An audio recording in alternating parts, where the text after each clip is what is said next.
I am turning 54 soon.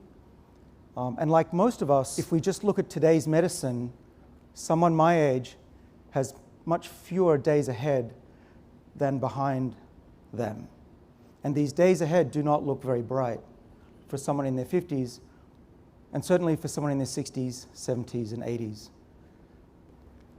And the longer I live, and the more research that I see, and the results that are coming out from not just my group of 20 scientists at Harvard, but around the world, including here in the UAE, tells us that this change in medicine is coming. It's really no longer an if, it's really a question of when. We were visiting G42 and the Emirati Genome Project folks today and yesterday.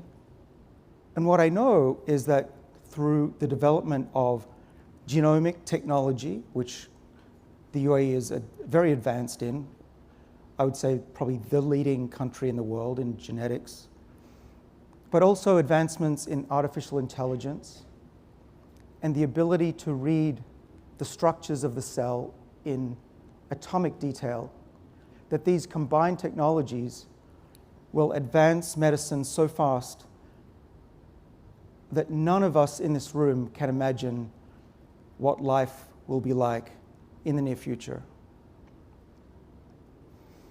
I'm also here to tell you that there's been a really remarkable discovery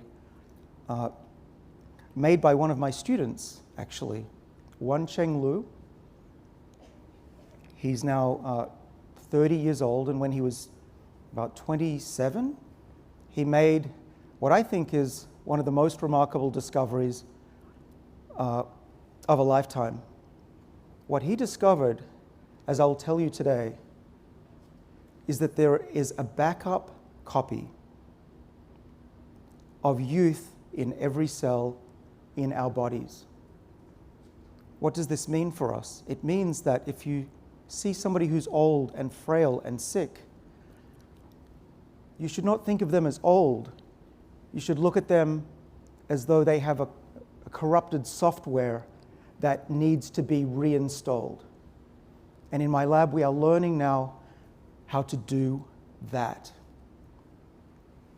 In rodents, in mice, we do this. We are now learning to do this in non-human primates, monkeys. And the next step, in the next 2 years, if all goes well, we will treat our first patient for age reversal and cure an incurable disease. In this case, it will be blindness. These are things that we didn't even imagine could be possible just 5 years ago.